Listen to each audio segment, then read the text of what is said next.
আরে কি হইছে কবি তো? কি হয়েছে মানে তোমার টাকা দাস না কিনলে গা? কতদিন হয়েছে আমি তোরে কইছি আমার টাকা দিতে? আজকে তোরে আনতে টাকা ছাড়া এক পাও লড়তে দিব না। দেহি তোর কোন খালু আছে তোরে আনতে ছুড়ে লয়ে যায়। আরে বাইরের টাকা থাকলে সেন দিমু, আমার কাছে এই মুহূর্তে টাকা নাই। তোর কাছে টাকা নেই এটা দেখার সময় আমার নেই। আমার টাকা আমি চাই, আমার টাকা দে। কানসা লড়াইলাম কিন্তু তোর আমার টাকা দিবি নাহলে কিন্তু তোর সাল পাকটা আমি উড়াই দিব কইয়া দিলাম।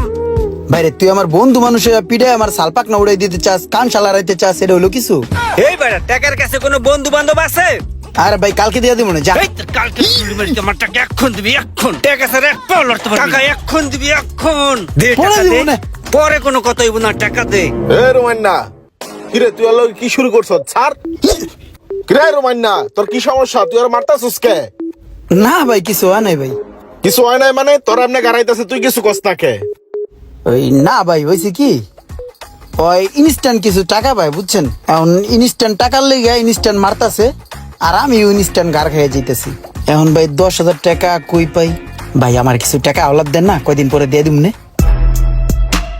হ্যাঁ রে বলা বান, 10,000 টাকা তোর হাওলাত দেওয়া লাগবো, আবার ওই টাকা তুই ফেরত দিয়ে দিবি না?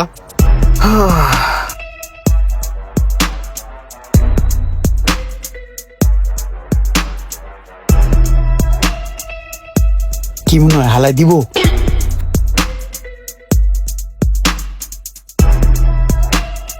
তুই এদিকে আয়।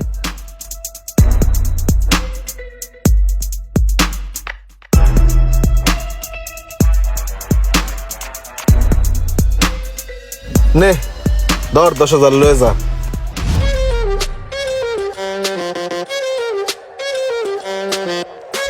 যা পরে গুনিস, এনতে গোনা আছে। এই আয়। হ্যাঁ রে পোলাহান, দাদার আদা পরা হিগাস না। এলো তুই 50,000 টাকা চাইছিলি, এখানে 40,000 টাকা আছে। আমার টাকাটা কিন্তু ভাই সময় মতো তুই দিয়ে দিস। হ তোর টাকা সময় মতো নিয়ে দিয়ে দিম। এরে মামা, আমার তো 50,000 টাকার এই দরকার ছিল, 10,000 তো শর্ট বাজে গেল গা। এখন আর 10,000 টাকা কই পাই? এই এক কাজ করলে কেমন হয়, সোহাগ মিয়ার কাছে কোন আর 10,000 টাকা হাওলাত নেই। হ্যাঁ যে মানুষ তোর টাকা ওলা দিব। হ্যাঁ হাওলাত দিব কিনা সন্দেহ আছে, তবে হ্যাঁ লোক একটা সিস্টেম করে টাকাটা হাওলাত নিতে হইব। টাকা ওলা তোর লেগে সোহাগ ভাইয়ের লেগে তুই কি সিস্টেম করবি? সোহাগ ভাইয়ের সামনে জামু, তুই আমার লোক অনেক চিল্লাচিল্লি করবি, অনেক গালাগালি করবি, অনেক রাব ব্যবহার করবি, বুঝছস? তারপরেরটা আমি সিস্টেম করতেছি, তুই চল। চল দেখি কি সিস্টেম করস। এই দোমান ভাই, আপনি রাগ হয়ে কই যেতেছেন? ইমরানে দেখছস? হ্যাঁ দেখছি তো, সিদ্দিক ভাই গেলে যে সিপাই দাদা হয়েছি।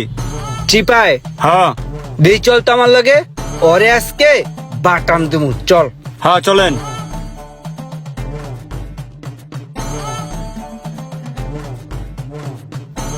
কি রে ওই, হ্যাঁ তুই আটতাছস ফিরতাছস ঘুরতাছস, তুই আমার টাকা দাস না কে লেগা? টাকা দে আমার।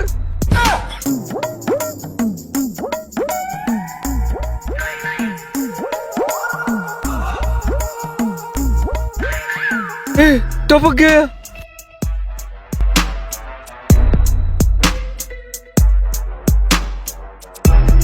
হেই মেয়ে, হেই কি করছেন এটা?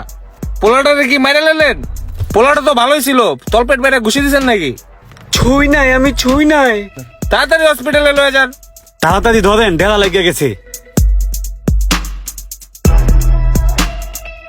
এই যে 12 নম্বর রোড আমার বাসার সামনে গাড়িটা পাঠাও তো।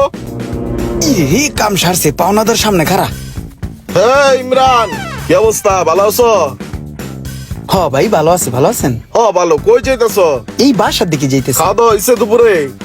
কি রে সোহাগ মিয়া ইমরানের কাছে টাকা পায়, উল্ডাল লগে হাসি হাসি কথা কইতাছে, টাকা না চাইয়া।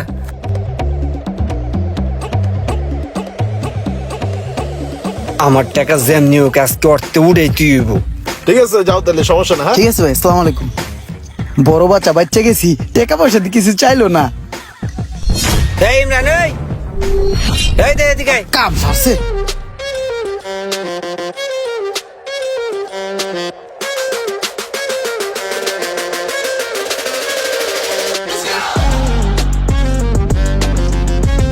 ভাই আপনি ইমরানের টাকা ওলাদ দিছেন, আমি ইমরানের টাকা ওলাদ দিছি। আমি টাকার টেনশনে মরে যাইতেছি গা, আপনি দি ভাই পুরো রিল্যাক্সে আছেন। ভাই আমি একটা জিনিস খেয়াল করছি, আপনার লগে যখন ইমরানের লগে দেখা হয় তখন আপনার কাছে টাকা পয়সা চান না, উল্টা লাগে কুশল বিনিময় কইরা ওরে পাড়ায় দেন। ভাই আপনার কি টাকার প্রতি কোনো মায়া দয়া নাই? শোনো রোমান, তোমার আমি একটা কথা কই। আমি যখন মানুষের টাকা পয়সা হাওলাত দেই, তখন ওই টাকা পয়সা ফেরত পাওয়ার আসে আমি টাকা পয়সা হাওলাত দেই না। ওইটা আমি ফিসাবিল্লাহ দিয়ে দিই। কত সময় তো কত ব্যবসা বাণিজ্যতে টাকা লস খাই। আমি মনে করি যে এই টাকাটা ওই ব্যবসায় লস খাইয়া লাইছি, এই কারণেই টাকা লই আমার কোনো প্যারা লাগে না। আর যদিও কখনো ওই টাকা হয় ফেরত দেয়, তাইলে তো ওইটা আমার এক্সট্রা বোনাস, ওইটা আমার কপাল। ভাই রে, আপনি তো আরে আল্লাহর হস্তে দিয়ে দিছেন, কিন্তু আমি তো আরে আল্লাহর হস্তে দেই নাই। এর লেগে তো আমার টাকাটা চাইতে ইচ্ছা করে ভাই। আর যখনই আমি ওর কাছে টাকা চাই, ওই ফিট হয়ে যায়, অজ্ঞান হয়ে যায় ভাই। আমি টাকা নিমু কি উল্টা আমার পকেটে টাকা দিয়ে ওরে ডাক্তার দেওয়ান লাগে। এখন যে কেমনে টাকাটা উড়াই, কি একটা মুসিবতে পড়লাম ভাই টাকাটা দিয়া। ওর থেকে যেমনি হোক ওরে কিলাইয়া গুতাইয়া ঘুষাইয়া আমি এই টাকা উড়ামো ভাই। গোতান লাগবো না, তুমি যাও আর একটু বুঝাও, বুঝায় দাও টাকা পয়সা লইতে আরো নি, আমার যাওয়ার সময় নাই। ইমরান ভাই, আপনি এই পাইটু ইলেকট্রনিক্স বলে দিয়েছেন, আর এই দোকান কার? আরে বেটা, এই দোকান তো আমি নিছি। এই যে ডেকোরেশন করতে আমার প্রায় 80-90 লাখ টাকার মতন খরচ হয়ে গেছে গা। ভরপুর মালটা লুড়াইলে 1.5-2 কোটি টাকার মতন খরচ হইব, বুঝছস? 1.5-2 কোটি টাকা খরচ হয়ে যাবো গা। হ্যাঁ, তুই যাইস না, খাওয়া দাওয়ার ব্যবস্থা আছে, পার্টি আছে, বিশাল পার্টি, খাওয়া দেওয়া যাবে কিন্তু। হ্যাঁ ঠিক আছে ভাই। এই যে দেখেন ইমরান ভাই পার্টি দিচ্ছে, আমরা সকল বন্ধু বান্ধব মিলে একসাথে সবাই মজা করে খাচ্ছি।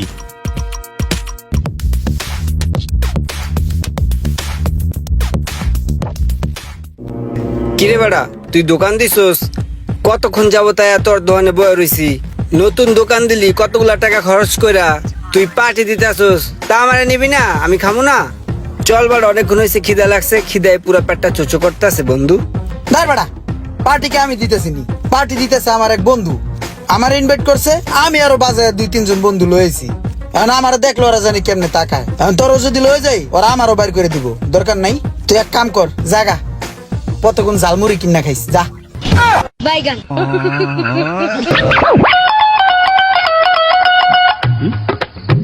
কিরে বেড়া, কইতে আইলি তুই? করতে আইলাম মানে, ইমরান ভাই তো আজকে বিশাল বড় এক পার্টি দিছে। হ্যাঁ, যত বন্ধু বান্ধব আছে সবাই আইছিল, পেট ভরে খাওয়াইছে। আপনি তখন কইছিলেন আজকে যদি ইমরানের টাকা ওলাট না দিতাম, তাহলে ওর পার্টিতে আমিও থাকতাম। তুই কি ইমরানের কাছে টাকা পাস? না। আমি ইমরানের কাছে টাকা পাই, আর সেই কারণে ইমরানের কোনো অনুষ্ঠানে ইমরান আমারে দাওয়াত দেয় না, বুঝছস? যা শহর আনতে। ভাই রে, আমার কাছ থেকে ওই টাকা হাওলাত নিছে, ঠিক আছে? টাকাটা হাওলাত নেওয়ার পরে টাকাটা সময় মতন দিয়ে দিব না। ওর বিয়ে করা চলে, ওর অনুষ্ঠান চলে, ওর জন্মদিন চলে, ওর পার্টি চলে, কিন্তু আমার টাকাটা ওই দেয় না। মানুষের লেনদেনই হচ্ছে মানুষের স্বভাব চরিত্র। ওই যদি আমার সাথে সুন্দরভাবে লেনদেন করতো, দেখা গেছে ওই আমার কাছ থেকে টাকা নিছে, আবার যদি সময় মতন দিয়ে দিত, আবার চাইলে আমার কাছ থেকে টাকা পাইতো। বিপদ আপদ কারো বইলা কয়ে আসে না। দেখা গেছে যে আবার যদি কোনো সময় বিপদে পড়ে আমার কাছে টাকা চাইলে কি ওই পাইবো? জীবনে ওরা আর টাকা দিব না, ওই স্যাচ্চোর। মানুষের ব্যবহার আচরণ তখনই বোঝা যায় যখন মানুষের থেকে আওলাত নেয়, ঠিক আছে? ও আমার কাছ থেকে টাকা আওলাত নিছে, এখন আর দিতেছে না। ওর স্বভাব চরিত্র তো আমি বুঝে লাইছি, বুঝো নাই? বিপদ আপদের সময় কিন্তু বন্ধু বান্ধব চিনা যায়। ওই বিপদে পড়ছিল আর আমি টাকা আওলাত দিছি, এখন আমি বিপদে পড়ছি, আমার টাকাটা ওই আমার দিতেছে না ফেরত। এটা কি কোনো মানুষের স্বভাব চরিত্র হইলো? তুই ক বেটা। হ মামা, তোর কাছে বিষয়টা জানাইলাম, বিষয়টা তুই দেখ, ঠিক আছে? তোরাই আমি দায়িত্ব দিলাম। তুই কখন আইসস? আইসি তো অনেক আগে মামা, দাঁড়ায় দাঁড়ায় তো তোর সব কথাই শুনলাম। মামা, কথা তো অনেক সুন্দর করলি, আমার মনের মতো। এগুলা আমারই মনের কথা, যেগুলো তুই এখন আর একজনকে কইছস। এত সুন্দর সুন্দর কথা কস, কিন্তু কথা অনুসারে তো তুই নিজেই চলস না। মামা, তুই আমার আর ঘিরিমিরি করিস না, আমার টাকাটা দে।